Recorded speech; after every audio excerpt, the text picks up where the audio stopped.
I'm Ruth O'Brien on AM 560, The Answer. 64 at O'Hare. Next news 8:30. Chicago's Morning Answer continues next on AM 560, The Answer. Now, from the Signature Bank Studios, this is Chicago's Morning Answer with Dan Proft and Amy Jacobson on AM 560, The Answer.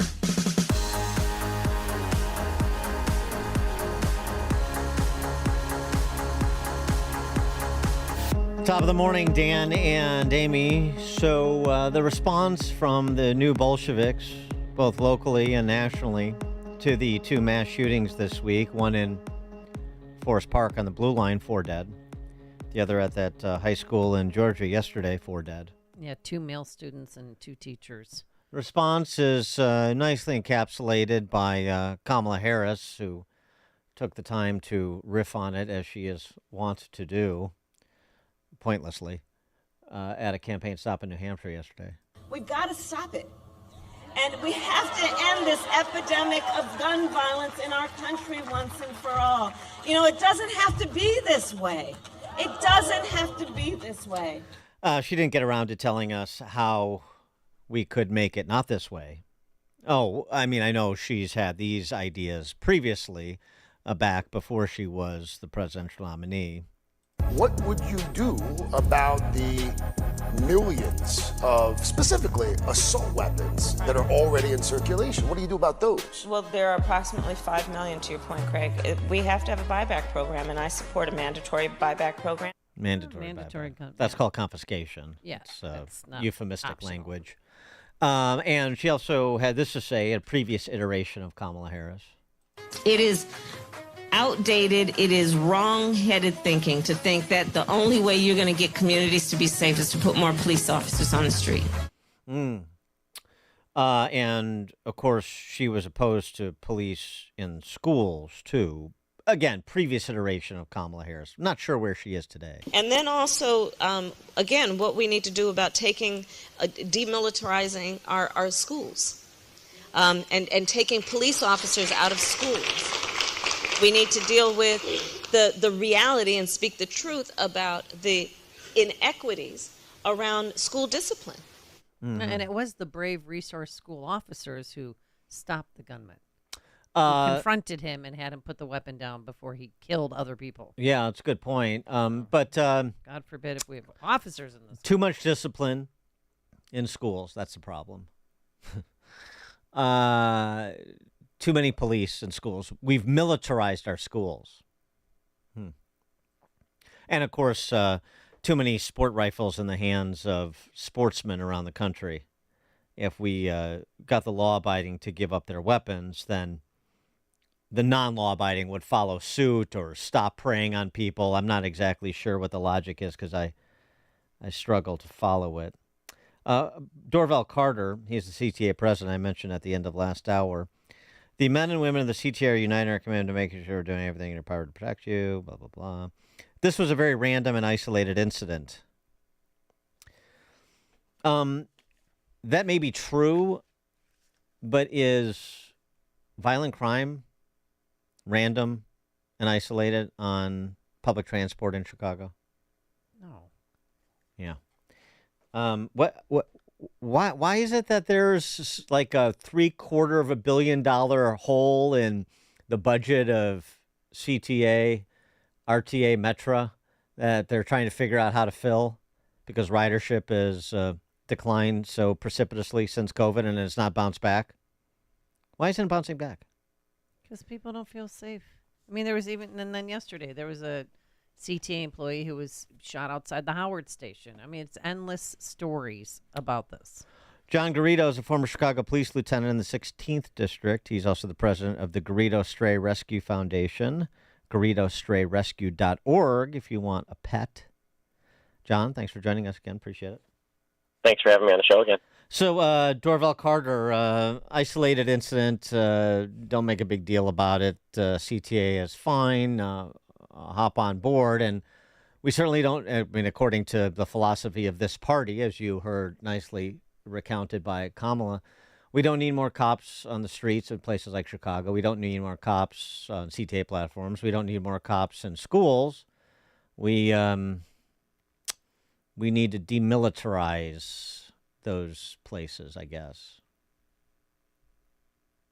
Yeah, I guess that's what their default is to go to for their base, what they want to hear.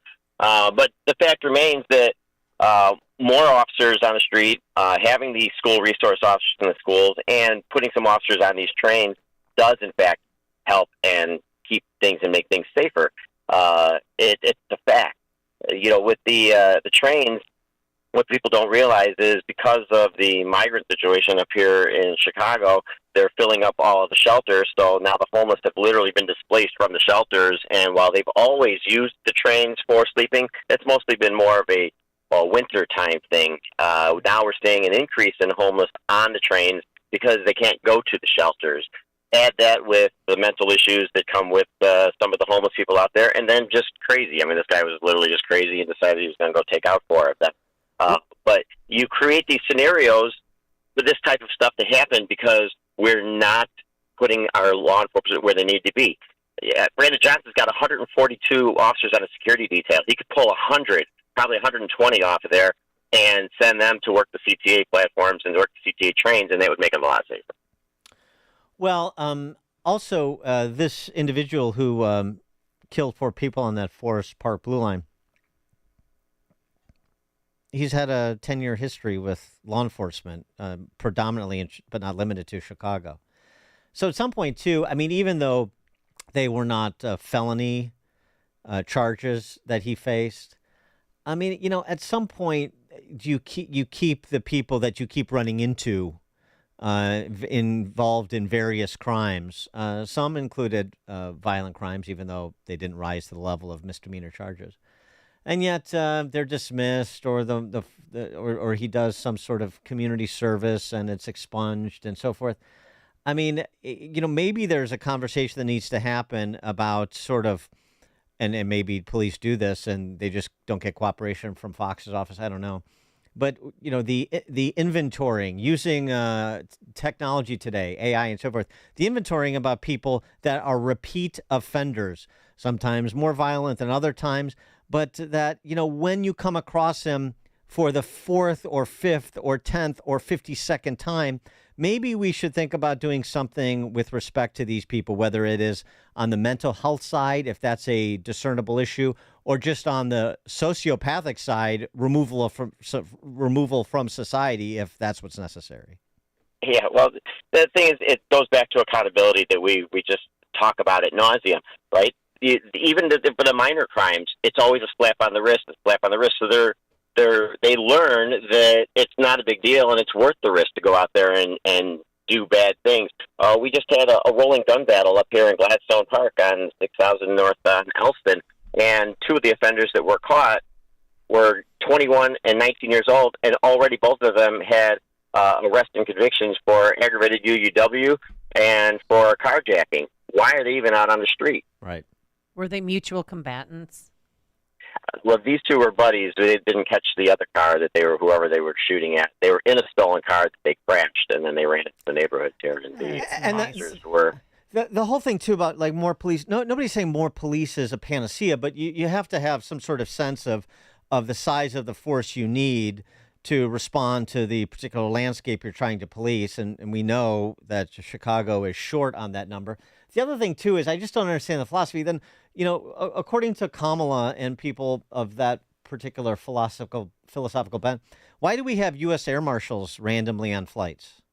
Why don't we stop that if it doesn't matter? If creating doubt in the minds of somebody who intends to do others harm, if that's a pointless exercise, then why don't we just have law enforcement all sit at the station and wait for 911 calls to come in? Yeah, policing it's just not one size fits all for everything. So you can saturate the south and west side of Chicago with officers, and there's a lot more issues going on over there, right? There's societal issues for the reasons why there's crime, and you got your open air drug markets. But in other neighborhoods, like up here on the northwest side of Chicago, or like in many of these schools, a presence there actually is a deterrent. Most of the bad guys up on the northwest side are driving into the community. If they see police cars driving around, then maybe they won't stop and do anything. Usually they won't. In the schools, if they can actually see police officers in the school there, that would deter them from taking action or doing something in there. But the problem is they just automatically assume, okay, in the schools or on the northwest side of Chicago, southwest side of Chicago, we really don't need officers because it's not that bad in those areas. We're just going to take and pour all these officers into the south and west side of Chicago or put them on the mayor's detail.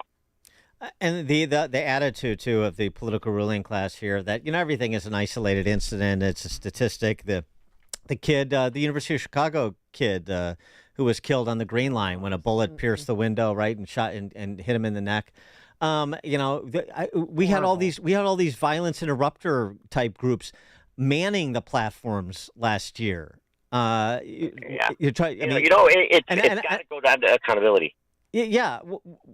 Well, you mean political accountability? Well, there's political accountability, but also, if somebody commits a crime with a handgun, there should be mandatory minimum sentencing for it. Then, if it's not so much that they put all these laws to make it difficult to purchase a weapon, for the law-abiding citizens. But for the bad guys, if you go do an armed robbery, there's no mandatory minimum. They can give you whatever they want or give you nothing at all. I mean, it's ridiculous with the sentencing, how we do this because, we're just, putting people in jail and just, housing them in jail for too long. They need to, I don't know, do something with them. But the fact remains, if they're out there committing crimes with weapons, they should go away. And if you get those people off the street for 5, 10, 15, 20 years, then maybe that would reduce some of the problems that we have in the city. I was fortunate enough when I was here for 25 years to not have to take public transportation. I don't want to. I'm not going to.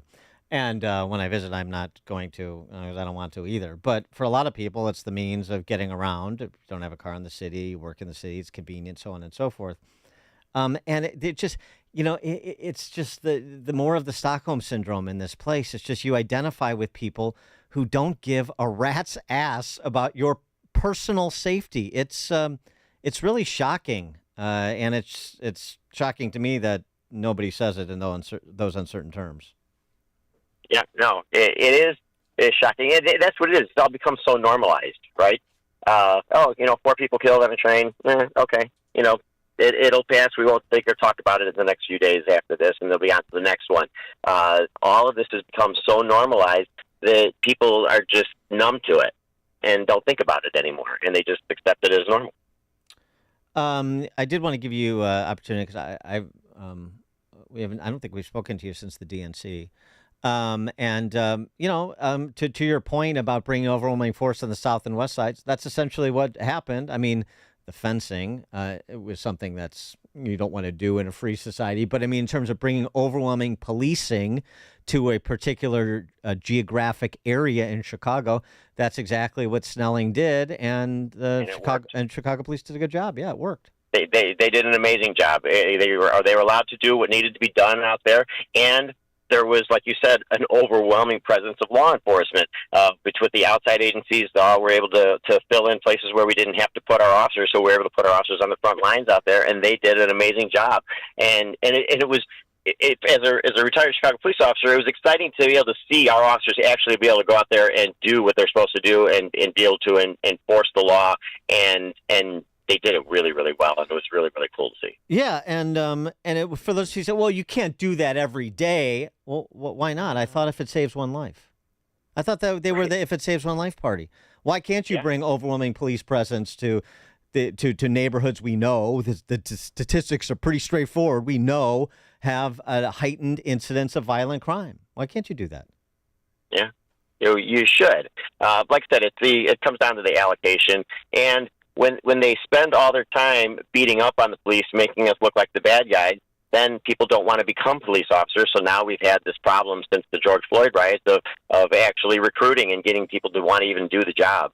So there's so many different aspects of how they make it difficult to police. It's not just a matter of their policies that don't allow us to do the job that we want to do. It's everything. It's the whole package that not only that, but it also demonizes law enforcement, and they just make the whole job toxic. It's incredible how they've done it. Have they changed the standards to become a police officer?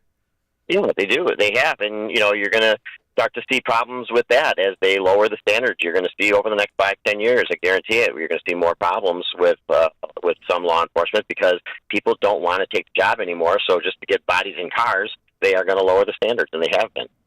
All right, on a happier note, before we let you go, you're a Throwback Music Fest this weekend. Oh, yeah.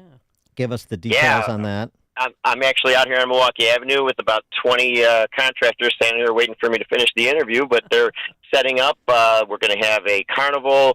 We're going to have 3 days of music, a car show. It's going to be great. We've got a Journey cover band on Friday night. We've got a Creedence Clearwater Revival cover band on Saturday night. And on Sunday, Seventh Heaven is closing out the fest. And then we've got a lot of bands going all day, every day, and food. And the money that we raise is going to go to the Gladstone Park Scholarship Fund. And we're out here at 6000 North Milwaukee Avenue. It's Milwaukee and Elston, but the north end, Milwaukee and Elston. There's two in Chicago, in case you didn't know. Okay, Milwaukee and Elston, 6000 North Milwaukee Avenue, Throwback Music Fest, Friday, Saturday, Sunday, like tomorrow, Saturday, and Sunday. John Garrido, he is a retired Chicago Police Lieutenant from the 16th. He's also the president of the Garrido Stray Rescue Foundation, GarridoStrayRescue.org. And again, the Throwback Music Festival this Friday, Saturday, and Sunday, 6000 North Milwaukee Avenue. Thanks, John. Awesome. Thank you, guys. Thank you. And he joined us on our turnkey.pro answer line. Connect with Dan and Amy on the AM 560 The Answer mobile app. Just text the word app to 64636 to download the app today. As we near retirement age,